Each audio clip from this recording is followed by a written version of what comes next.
സ്നേഹത്താൾ വരെ എന്നെന്നും എനിക്കായി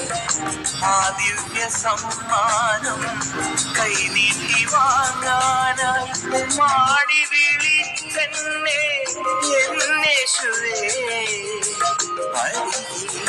അണയും അതിശയമോടെ ഞാൻ ആത്മാവിൽ